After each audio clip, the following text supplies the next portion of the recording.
Nabantayan ba nimo ang kalit nga paghahanaw sa imong mga buhok? Nahibulong ba ka kung naunsa kini? Daghan ang matumbok nga mga hinungdan ang ipaambit ni Dr. Armand Merton, usa ka dermatologist. Iyang idalit kanato ang mga pamaagi kung unsaon aron makalikay kita niini. Busa mas palawman ta ang atong kaalam kabahin sa sakit nga alopecia nga sagad masinati sa mga kalalakihan. Dinhilang sa GMA Regional TV Live. Og subay nini mga kapuso, makauban nato karong buntaga dermatologist Dr. Armand Merton. Maayong buntag ug maupay na aga Dr. Merton. Welcome sa GMA Regional TV Live. Hello sir, good morning and maupay nga aga to all our warayang viewers. Daghang salamat sa imong pagdawat sa among imbitasyon Doc. Karong buntaga sa way paglangay hisgutan ta kining kabahin sa sakit nga alopecia. Aron mas masabtan sa atong mga kapuso diha Doc unsa man kining alopecia. The term alopecia, we use that if we're starting to lose our hair, if there's baldness, or you could even refer to thinning of the hair. Okay, so it's actually a very broad term, but generally it's just for hair loss.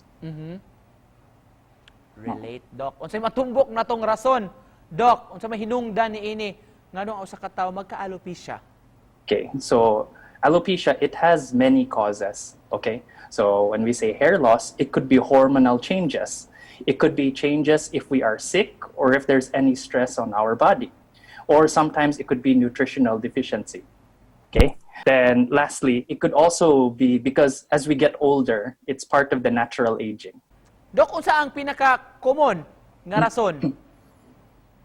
Right. So the most common, like I said, there are a lot of different kinds of alopecia. Usually it's related to hormonal changes in our body. Unsa may mga alternatibong pamaagi, Doc? Tambagimi aron matambalan kini. So I get this question a lot, right?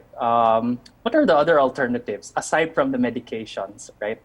And they always ask me, Doc, if I drink vitamins, if I apply aloe vera or whatnot, right? The truth is, it's very hard to stop the most common causes of alopecia. Usually, it's really part of the aging process. You can treat your body better, meaning you eat on time, sleep on time, and eat very healthy. Kawa sa alopecia, Doc. Isgutan nato kining kalit kuno nga pagka-panot sa buhok, Doc. Ilabi na kining magsugod sa tunga. Matawag ba sabi nga alopecia, Doc Armand?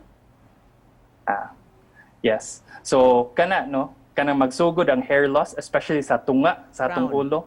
That's the most common type of hair loss actually. And you'll see this a lot, especially in males, no? And we call this type the androgenetic alopecia. Nganong sagad kuno sa daling maupaw, Doc, mga lalaki man unsa may common nga hinungdan niini? Oh, yes. So, this type of alopecia, it's more common in males actually. So, usually, a lot of the hair loss we notice kasagaran laki, di ba? Because a lot of the changes is really because of the hormones.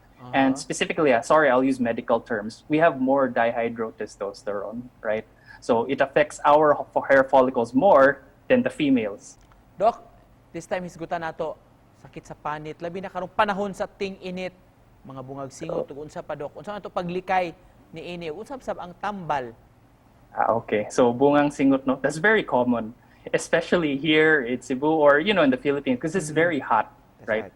First, you remember nga bungang singot, we get this because we're always sweating.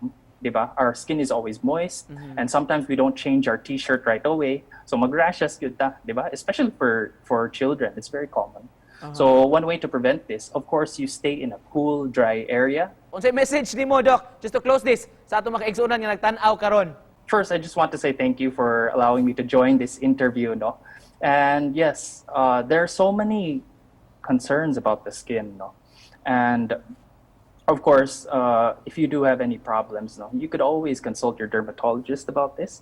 Sometimes it's not only about beauty, it's not only about aesthetics. You could also talk to us about any of your skin concerns or problems. And that's even hair loss, that's even your rashes, mga katul-katul sa imong body, etc. Thank you so much for joining us this morning, Doc. Naghamig nakatuna nimo karong buntaga, mga kapuso, dermatologist, Dr. Armand Merton. Salamat, Doc.